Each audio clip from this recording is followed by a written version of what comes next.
Hello, in this episode of Airs for Architecture I spoke with Dr Cameron McEwan, Associate Professor in the Department of Architecture and Built Environment at Northumbria University, about his 2024 book, Analogical City, published by Punctum Books. It's a beautiful book which, leaning on a concept from Aldo Rossi of the analogical city, and, as the book's blurb has it, at a time when architecture has seemingly disavowed its critical capacity and political possibility through its commodification as an instrument of the neoliberal city, Cameron's book offers critical strategies, conceptual tools, figures of thought and knowledge practices to articulate modes of thinking and acting differently with an architectural criticism and practice. So, lots of big and scary ideas. Let's see how it goes.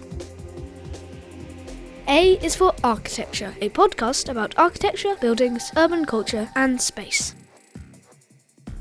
Hello and welcome to another episode of Airs for Architecture. I'm talking today to Cameron McEwan, scholar, I'm guessing architect, but I'm not sure. Certainly academic and writer. We're going to be talking about your wonderful book, Analogical City, which you published with Punctum when was that? February 2024. So very new. Yeah, relatively new. To me, very new. What, a year old? Yeah. Cameron, thank you ever so much for coming on the podcast. I'm really, really grateful and delighted. Would you be able to introduce yourself, please? Sure.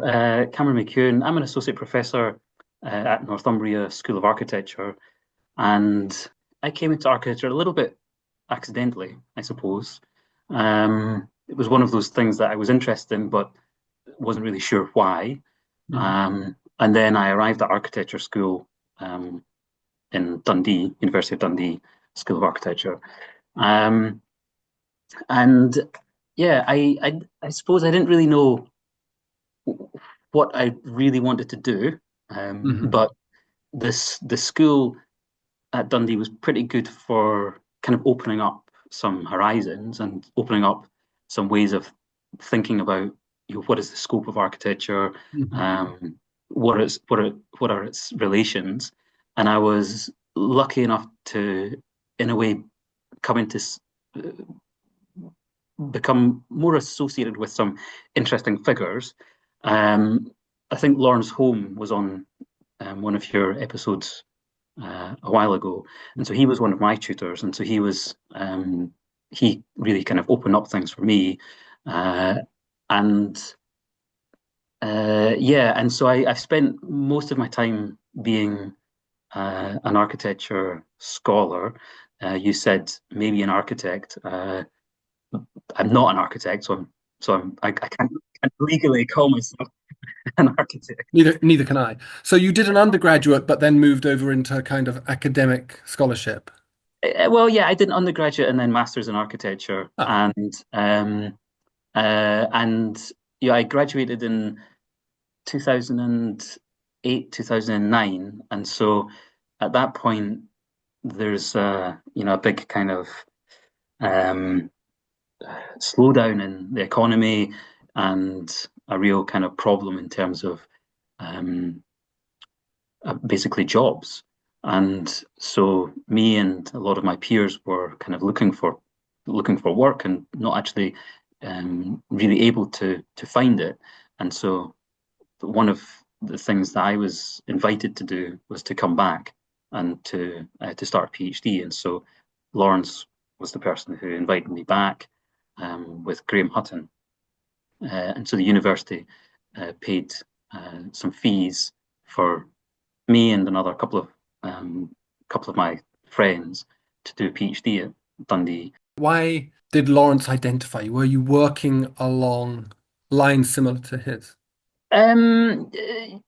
Yes and no. I mean, Lawrence was a great inspiration, first of all, in the undergraduate program. He was really the first theorist that I encountered, and it was a type of theory that I had not really even understood the scope or the depth. I just didn't. It was just so new to me. As an undergraduate student, you encounter. At the time, I encountered nobody was doing history and theory at our school, and then suddenly Lawrence appears and kind of blown away with the kind of intellectual depth and the real kind of scope that he introduced me to to what architecture could be. I wasn't actually in his unit in Dundee, so Dundee organises itself into a series of like units at the master's level.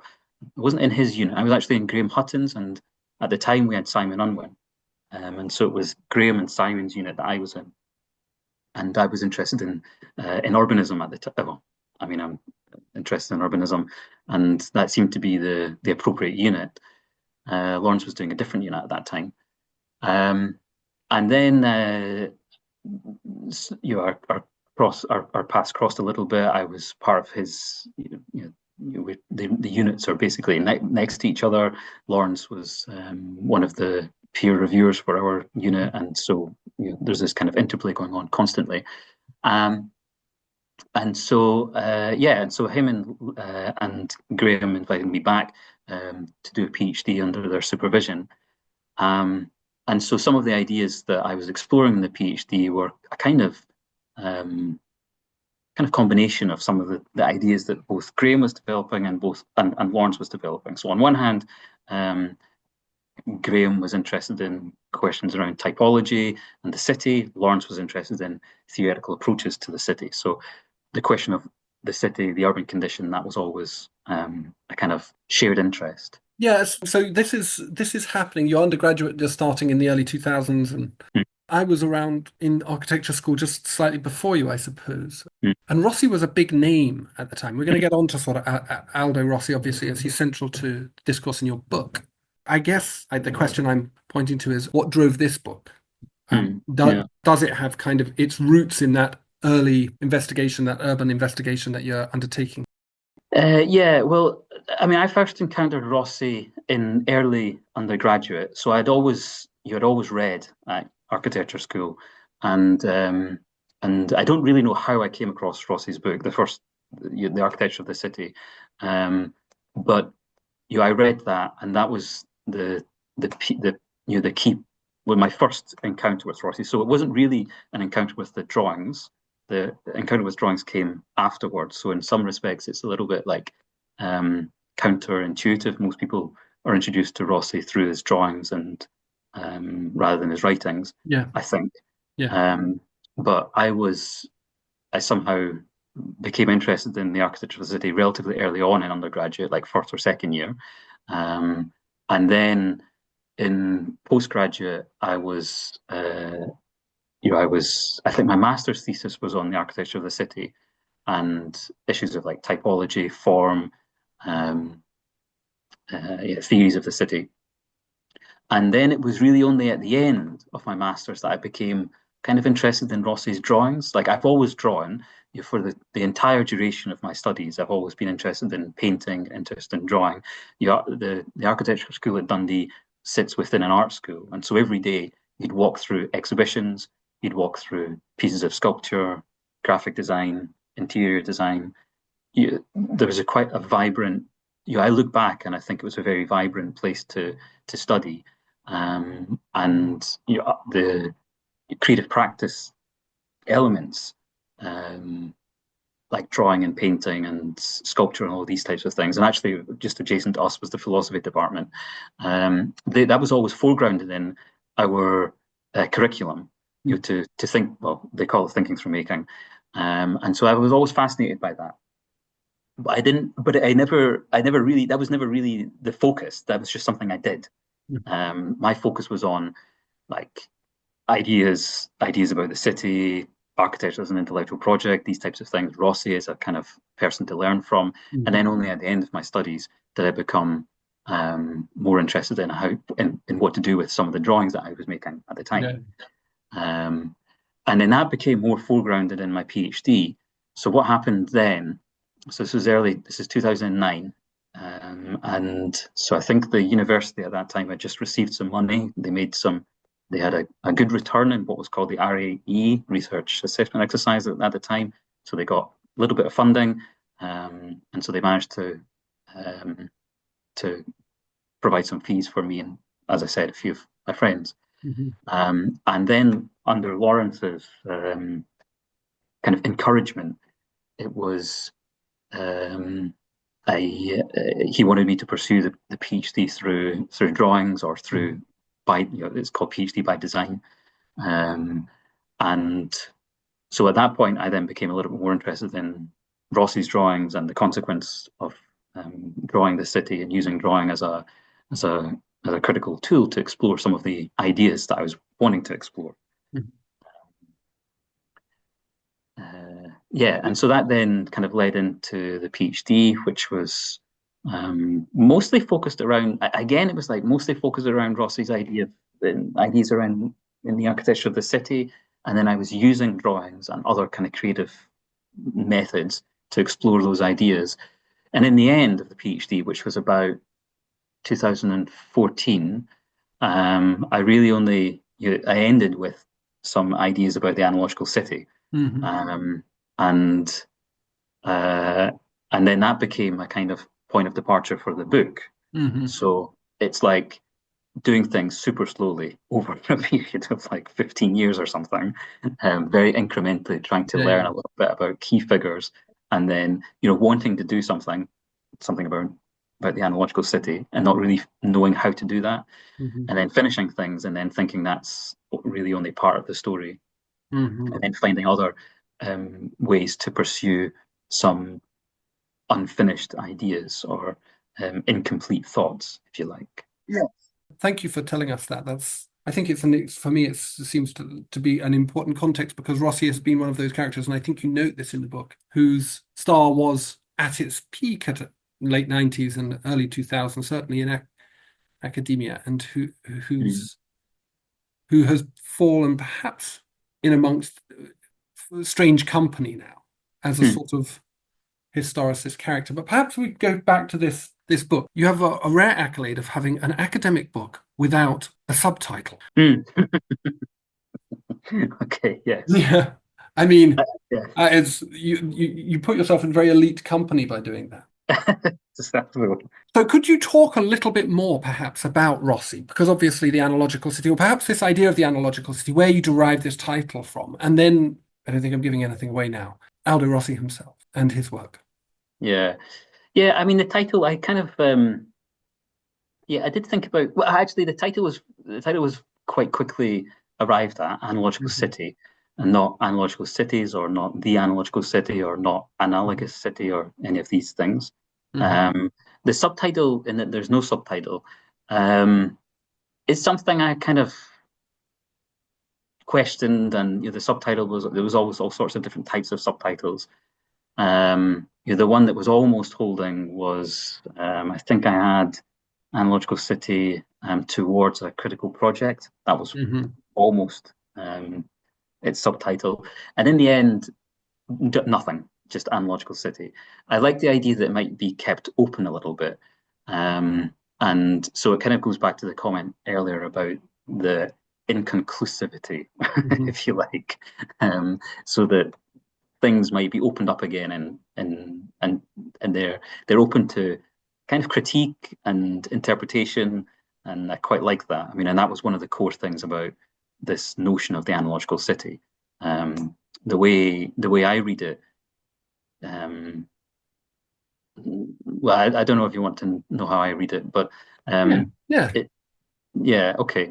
Yeah, so the way I like to think about the analogical city is that it's about thinking. It's like analogical thinking about cities as opposed to like instrumental thinking about cities or utilitarian thinking about cities. The notion of analogy or the analog um, has this kind of cluster of concepts around it. So things like alterity, otherness, similarity to some extent, um, and it captures this kind of group of concepts. But I think at its core, it's an open-ended concept, and I think that's how Rossi wanted to use it. He's developing his ideas in the 50s, 60s mostly. The analogical city as an idea is kind of latent in the 60s, although it's not necessarily, um, uh, it's definitely not fully articulated at that point. Um, and I think it comes out of a period when he's trying to find a way to counter a functionalist ethos.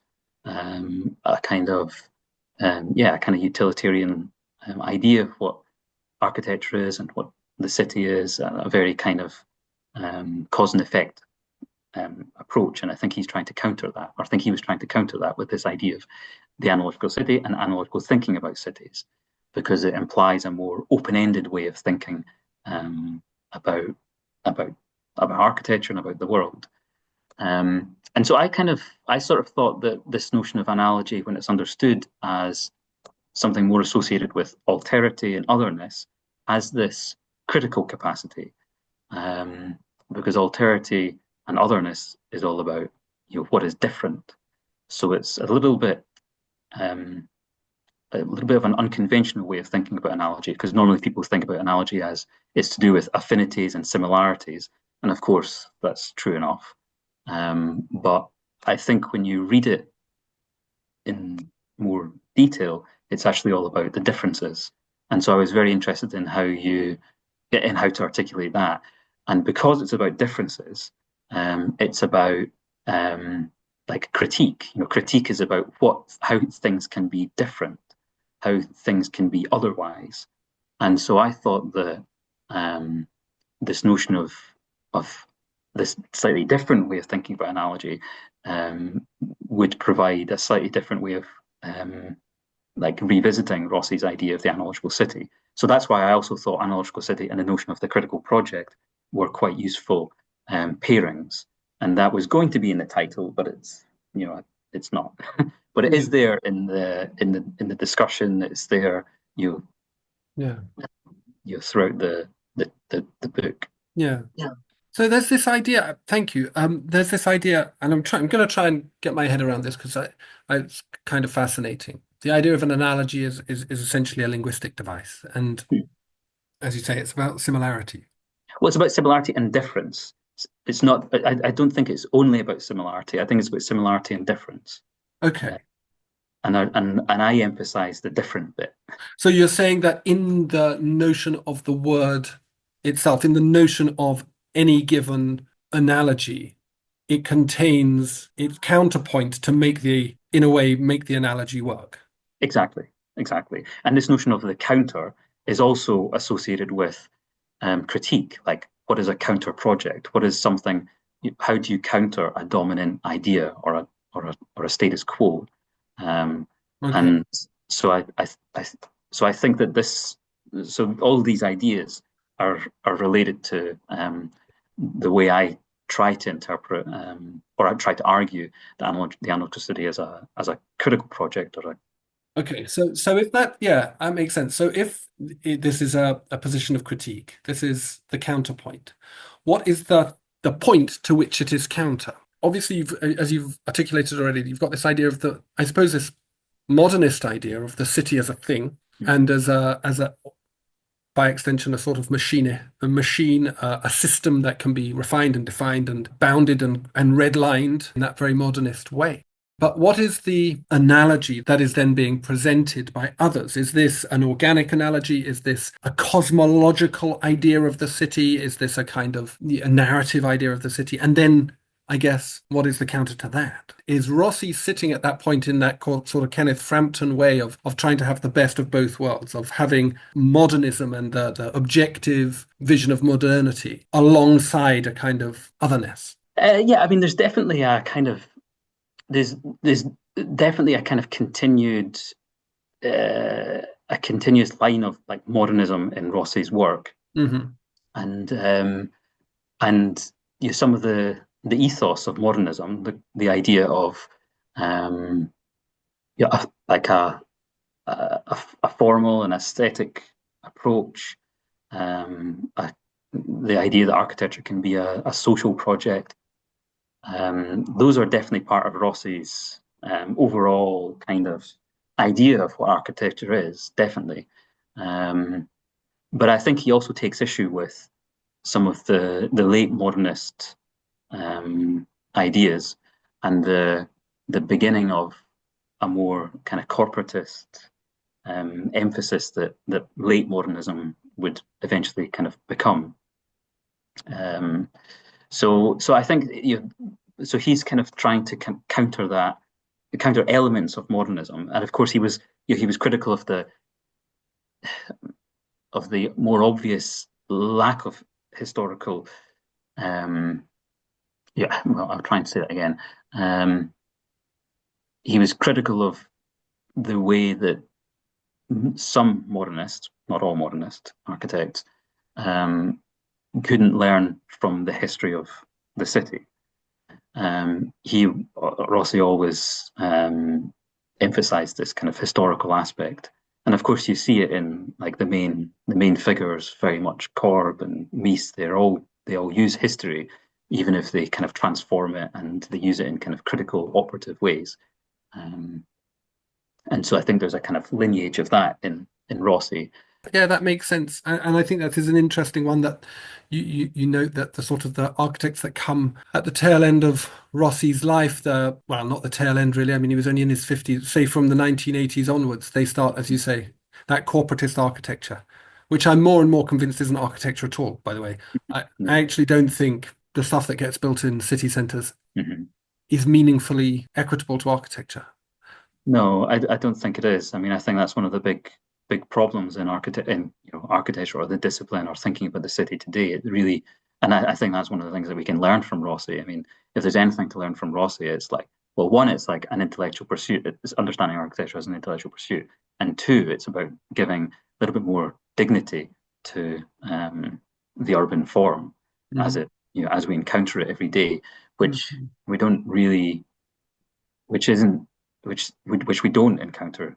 We kind of encounter quite like yeah, obstructive buildings and Yeah, yeah, for sure. air and all this kind of stuff. I mean, that's part of the city as well, though. I mean, I'm not totally romanticizing. No, but I think it's a really interesting discussion because for me, Rossi and that period of scholars, a Mm, remarkable output of thinker builders.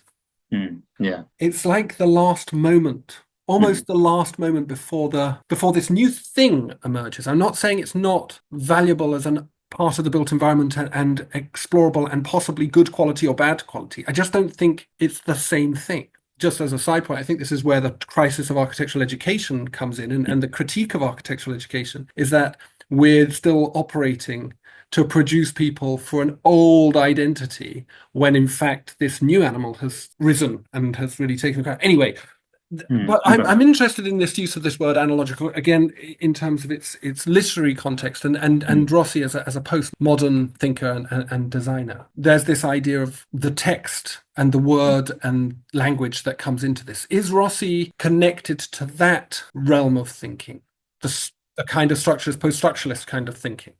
Um, yeah, to an extent, yes. I think that, well, there's a very direct answer and then a more sort of discursive answer.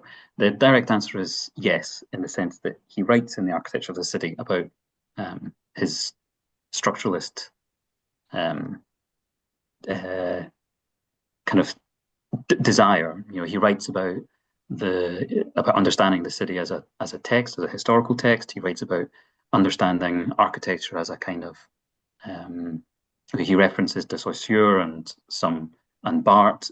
I'm not sure if he referenced Barthes in the architecture of the city, but it's sort of there anyway. Mhm. Um, and so there is a kind of structuralist aspect to Rossi's thinking, of course. Um, and I think that's also about like broadening the scope of of how to think about cities. So the structuralist kind of paradigm was like relational.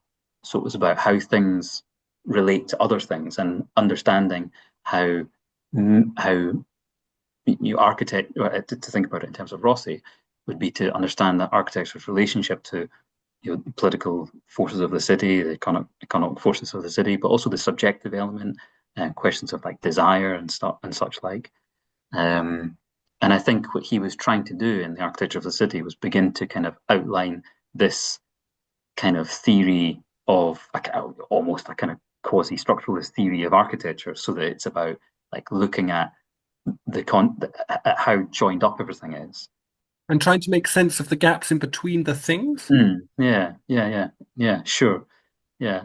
Um, Yeah, and I mean the other thing with that Rossi was doing in the architecture of the city, the one that the main book that everybody knows, is that he's kind of making categories to understand the different kind of phenomena in the city, and so he like puts forward these things, these ideas, like the city as a historical text, Mhm. collective memory, the city as the locus of collective memory, the idea of the artifact, and so there's this kind of whole um, kind of an analysis of all these categories or analysis of the city then overlaid with these categories, and some of them are quite like inventive, um, and I think he's quite playful with his language, although I think I would be shot by most Rossi scholars for saying that, but I think he is quite playful with his language. Um, and and then later in the scientific autobiography, all that kind of the perception of like structure and structuralist thought is then taken away. And so, in a way, the architecture of the city has this kind of structuralist organization, highly analytical, highly you know, visually analytical in terms of the, the logic, the sequence of the argument, the sequence of the themes that he's discussing, and then the clarity of how all those things kind of come together. It's then kind of blown apart for his other kind of great book, A Scientific Autobiography, which I think is also like super analytical, but it's just analytical in a very different way than what the architecture of the city was. And in the same way, I kind of think the architecture of the city is like super poetic Mhm. and super kind of uh, diffuse, which are normally the things that people say about a scientific autobiography. So I think very much that, and there's this in the Rossi scholarship. There's often this sort of division between a more or less analytical and like objective Rossi in the early-ish works, so 1950s to about like 1970s or so, early 70s, and then a more or less subjective and like irrational, which is a word often associated with critiques of Rossi, in his like notionally latter phase, so 70s, 80s, certainly 90s. And I don't really buy that. I think that's an unfair um, uh, kind of way of organizing Rossi in these kind of dual kind of stages. I just don't think it's accurate. And maybe I can say that because I'm not Italian, and I'm from a very different generation from most of the critiques, or the kind of canonical critiques anyway. So I'm to some extent looking at it a little bit more afresh, maybe, or I would argue anyway. And one of my arguments is that it can't be divided. You can't really divide that a more rational Rossi in the early period to a more kind of subjective Rossi in his latter Mhm. period. They're much more related. They're much more diffuse. It's yeah. I just don't think that's accurate accurate No. representation at all. It would be lovely to find out the event that precipitated what people see to be this fulcrum point. Yeah. Well, it's the 70s. It's the 19. It's well, the way I put it, the way I would argue it is 19. The exact date I would say is 1976 when he makes this collage, the analogical city collage, um, and that's a very clear, for me anyway. That's a very clear dividing line between what how people interpret his work. Because when you begin to read the critiques after that, it becomes they're much more mystifying, Mhm. and then by the 90s all the critiques they're mostly quite romantic. They overly they don't critique Rossi. Rossi is Rossi can't be critiqued at that point. They're just emphatic affirmations, and yeah I try to kind of find my way through that. I wonder if this is because by this point, I mean, this is sort of jumping to the end of the prompts, but and I want to come back more to your book in a second, but I wonder if this is because by this point, Rossian thinking has become so embedded within the practice of architecture that it's almost impossible to critique him without critiquing everything in a way. Like the mm, language of architecture is so dependent upon that. mm. But yeah, it's a beautiful image. That collage is an extraordinarily beautiful image, and it actually features on the front of your book to a certain extent, doesn't it? Yes, it does. The on the front of the book, the collage is there, but it's redrawn by me. I Um, know it's redrawn and made quite elegant. And I wanted to come to this. So you engage with this Rossian thesis, this idea of the city. And I'm kind of interested in as well in reading the book and sort of getting my head around him, because as I mentioned at the beginning, his historicism mm, now makes him sort of allies with neo-historicist movements that are, I might even mention Poundbury here. There's an element where and new urbanism and so on and so forth, yeah, yeah, yeah. Leon Krier kind of world. Mm, But Rossi's work is deeply embedded in a kind of egalitarian, possibly socialistic mm, vision.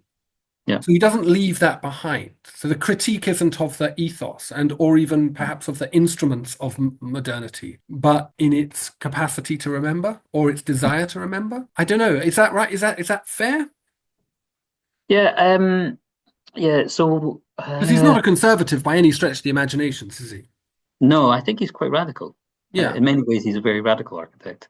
Hmm. But of course, in many ways, he's very, um, he's whatever the opposite of radical is. I'm not sure. Yeah, I Yeah. don't know. I'm trying to think. I'm going through all different words and thinking, no, not that one, not that one. Yeah. Uh, Yeah, Boring. No. yeah. I think he's also very boring in some way. I mean, this is the thing about the architecture, his architecture as well. It's like there's this super complex and like detailed and often quite contradictory like, theorizing and writing and the depth of his thinking.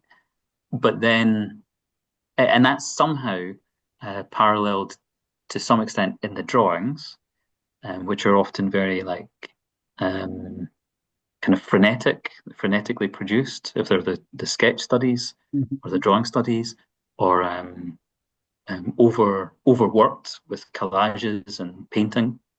So to some extent, there's a kind of parallel that can be made between uh, the, the drawing visual aspect of Rossi's work and the textual aspect. But and also there's also this kind of playfulness in his writing, and I think that also comes across in his drawing. Um, but that's in quite stark contrast to the buildings. And I I tend to think of I can talk about the buildings after the 80s and 90s, but the way certainly the way that the theories were developed in 50s, 60s, and 70s, and then with the drawings, they're in kind of opposition to the simplicity and the clarity of the buildings that he was making at that point. If you look at the plans, of course, they're incredibly rational, really beautifully organized, but also quite like, they're also they do also have surprises in them.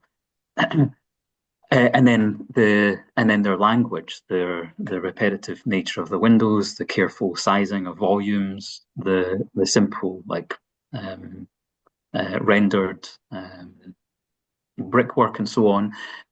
They're I think there's a difference between the simplicity of the buildings that he's making and the complexity of the ideas and the way he writes and draws. And so that also kind of fascinated me. There's this kind of tension between the different kind of modes of practice of Rossi.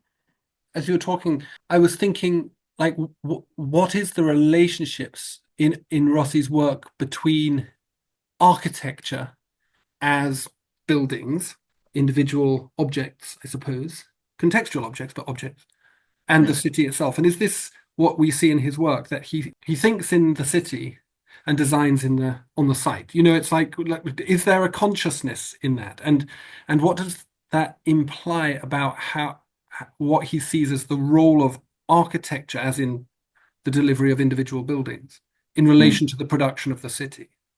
I mean, is there an idea that by the placement of these critical projects, and I'm thinking here of Oswald Unger's archipelago, Green Archipelago, is there an idea here that you place great objects at certain points within the city and in the gaps in between? So to go back to this structuralist idea, in the gaps in between the things, a sort of critical tension is created, Mm. which Yeah. creates urban, quote unquote, energy in a kind of hippie way. Yeah, I think that's a very interesting reading. Yeah. And I think that's probably very accurate actually. I mean the way to on one hand, and to some extent, I would suggest that there is a kind of direct reading of how of Rossi's buildings and his theories. I mean, the language, the representations are different, but the way that he was theorizing, like what is an artifact, what is an urban artifact, um, so something that's like made through history has a kind of is embedded with like ideas and is kind of made through all sorts of other forces, is kind of then produced, and that's an artifact. And Rossi thinks of buildings as urban artifacts, and they're kind of embodiments of all the different like social, political, economic forces that the city and the architect has to kind of manage in order to build a single building. Mhm. Um, and the idea, and if you're talking about Ungers, there's something about the Archipelago City project that was like those objects. I think those objects are artifacts that he is kind of Ungers and that team are like producing, and I think they're very close. I mean, they call them islands, I think, and I think there is a close parallel between Ungers, Koolhaas, and others were thinking about in terms of the island and what Rossi puts forward as the artifact. Although they don't really say that, I don't think. But there seems to be some. I think that seems like a useful comparison, actually. Um, and not only because of the size, implied in this notion of island is like a city in the city, and implied in Rossi's idea of the artifact is the urban artifact. So in effect, the artifact is like a bit of city. It is the city. Um, so there's certainly like a scale thing going on in that kind of in that um, comparison, I think Mm. for sure. And then I like the idea that these artifacts begin to shape whatever is around them. Mhm. Um, to take the Galatesi project in Milan, that's a big building split into two parts, and Rossi talks about that as an artifact, as an urban artifact, and it does embody all his kind of ideas about what is an artifact, and it does um, begin to organize the development of that part of the city. And in Milan, when it was made, it was like a sort of edge of center or quasi peripheral kind of place. And then it gets developed, and now that building becomes kind of a quasi center and begins to kind of organize that space, the adjacent buildings, the yeah the civic qualities around it, um, and mostly brought on because it's a really well resolved piece of urbanism. Yeah, that's how I feel about it. It's like his Teatro del Mundo. Hmm. The floating theatre. Yeah, which I think is, I mean, the drawings of it are almost as beautiful as the thing itself. And I'm Yeah, glad that yeah, you've they are. mentioned it. They are. Yeah, Yeah. really very beautiful. But this idea of a fragment of, in a way, a fragment of history or a piece of the Mm. palimpsest that's Mm. unmoored from the city and floats along and in its yeah, I mean I can mix metaphors Yeah. till the cows come home, but it's sort of like it sort of drags through the city this kind of memory of something that is being lost a little bit. Yeah. Or it drags through the city, or it drags through to take Venice as the example. Mhm.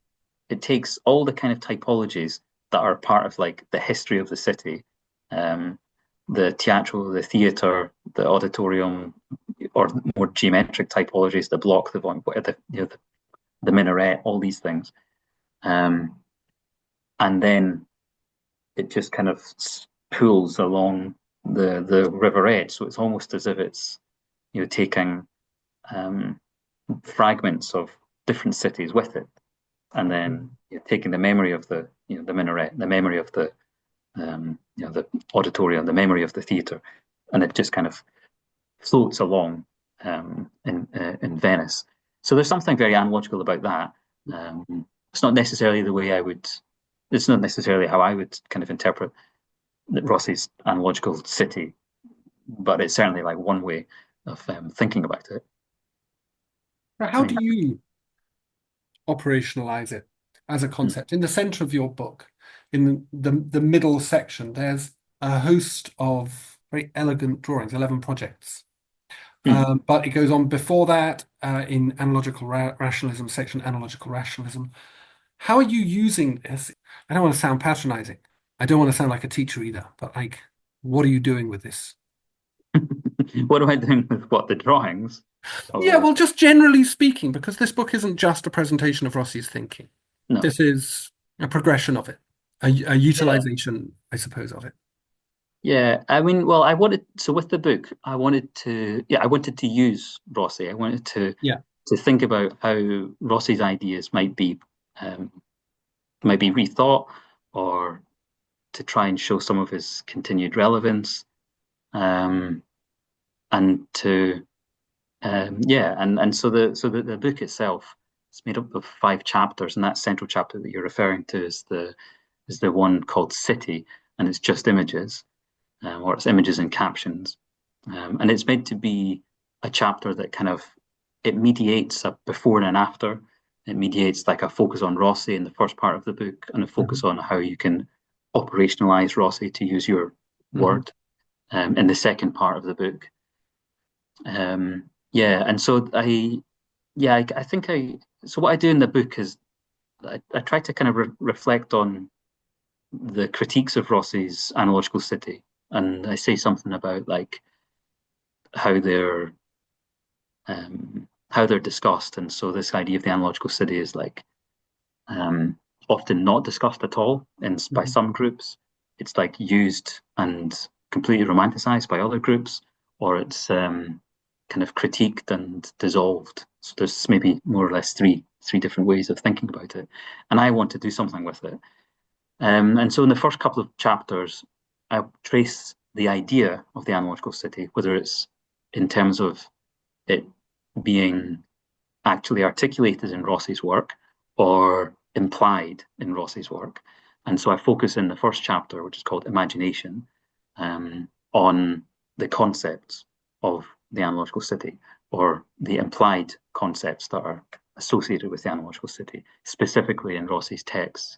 And so I trace a kind of genealogy, if you like, where he's kind of getting his references from, who he's referring to in order to try to develop this idea of the analogical city. And so there are people like, so I can't remember who I talk about. There's like Baudelaire, Benjamin, Canaletto, the painter, a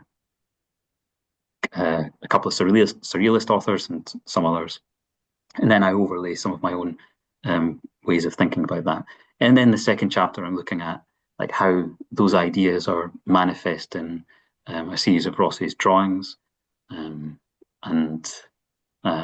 again, it's like focused on Rossi and Rossi's work. So looking at the concepts in the first chapter, more or less forms and representation in the second chapter. The middle chapter is this like gap, and it's made up of like 5 sections as well. So you referred to them there: analogical rationalism. There's 4 others. I can't remember what they are. And that chapter is made up of my photographs of a selection of Rossi's buildings that I visited, and analytical drawings and montages. I call them demontages in the book, where I'm kind of picking apart a selection of Rossi's works, looking at the typologies, but then also the drawings operate as like a critical tool. They're like reflective. They're not really they're not really drawings of Rossi's projects. They're like redrawings, or like I call them close drawings in the book, and that's a way to like imply a kind of idea of close reading, which is from structuralist, post-structuralist ways of thinking, but transposed to architecture and a visual practice of close drawing. So it's like closely focused attention to like the lines on the page through drawing, but also by doing that, you kind of make something else. So it's not only an analytical like approach, but it's like a generative approach, drawing a Rossi drawing, but somehow you're also drawing something else. And so there's a whole suite of those in the middle. And then in the second part, I kind of look at how to use Rossi's idea of the analogical city. First of all, in political theory, so in the autonomia ideas of like multitude in chapter 5, and then in chapter 4, and then in the last chapter, it's I kind of open up even more to like to critical environmental humanities, and then that's the last chapter is where I focus on the drawing, the analogous city collage, which is on the cover, but I kind of analyze it more in more detail in the last chapter, and I use that as a thinking tool to try and say something about contemporary urban typologies. So I think that it concludes, or almost concludes, with a reading of four urban types. Again, I can't really remember what they are. The neoliberal city, mediated city, okay, imaginary city, yes, and grammatical city. Yep, that's the ones. Yeah. So I conclude with these kind of readings, and then I end with some tools. So like ways of conceptual tools and formal tools, ways of thinking about what is architecture in the city, and ways of thinking about how the analogical city might kind of help us to say something or to understand something about the way we kind of live and experience the city today. Because the crises that Rossi was encountering or beginning to see emerging are with us still, or because the crises are distinct and different? I mean, because it's quite an interesting idea that the theoretical work of a man writing in the 50s, 60s, 70s, and 80s and 90s, I suppose, might have pertinence to people who now have the internet and we've got, all the things. Yeah. Consumerism on steroids. Urbanization on steroids, and the environmental challenges that we are now cognizant of, the rise of China, all of these things that have happened since he died in 1997. So that a lot has happened. So I'm quite interested in this idea that there is a continued pertinence. Is it a direct, or is it in the structuring and form of his way of encountering cities and urban space? Yeah, well, I think that the first kind of urban type there, neoliberal city, I think that wasn't really Rossi didn't use that term, but certainly the development of the city, certainly that's what was kind of emerging when Rossi was kind of working on this idea of the analogical city.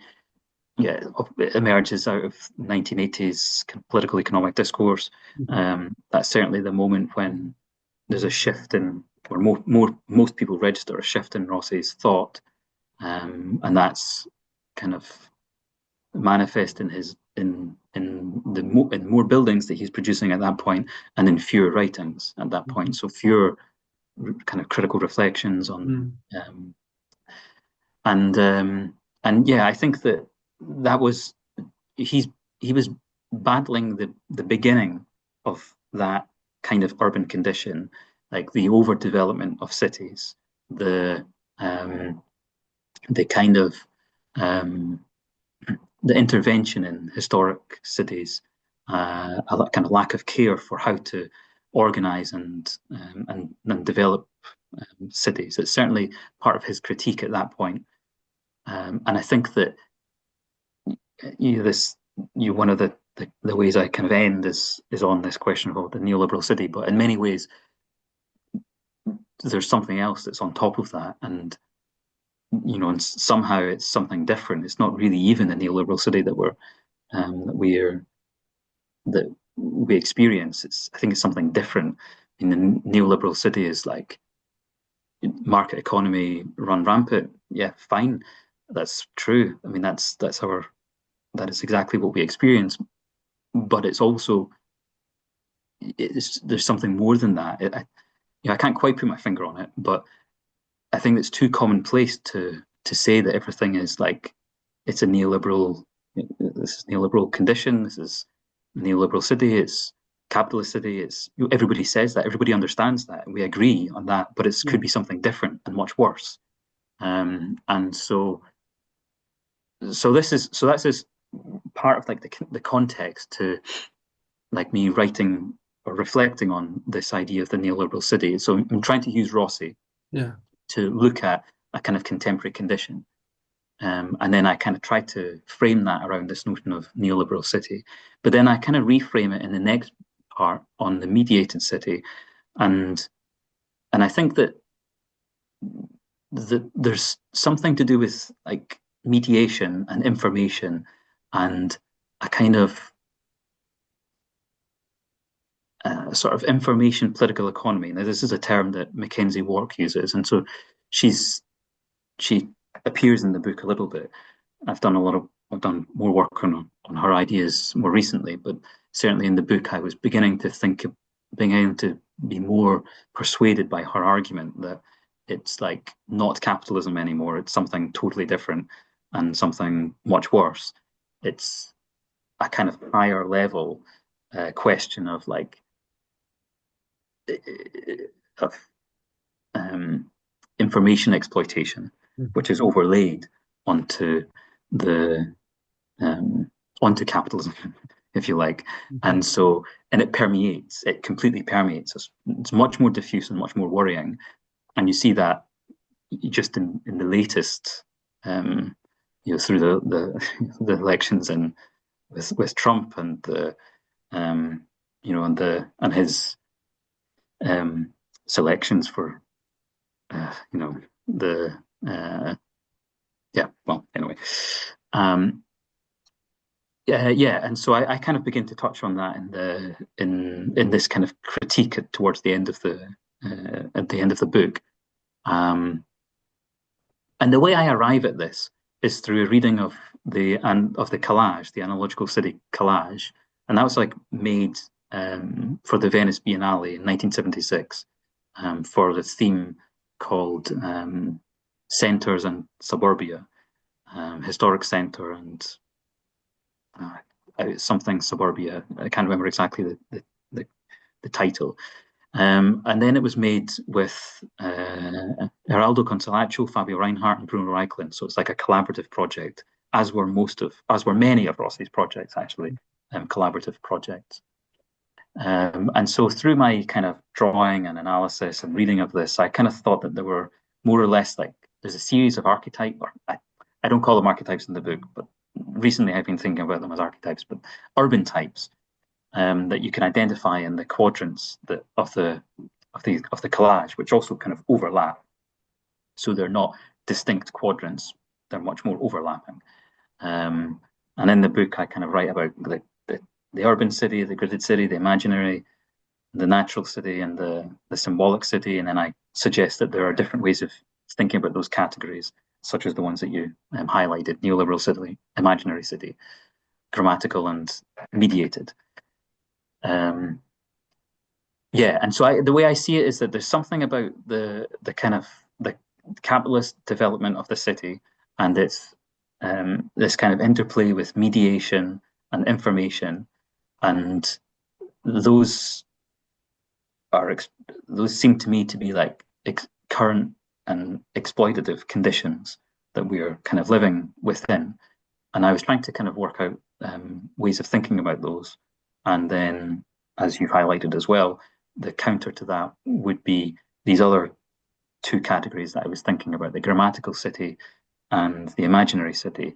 And so the grammatical city is about like language and how you articulate a coherent language of urban form. We're architects, we're thinking about spatial conditions and if I'm thinking about the experience of the city, I'm trying to think of it in terms of like a dignified experience of the city.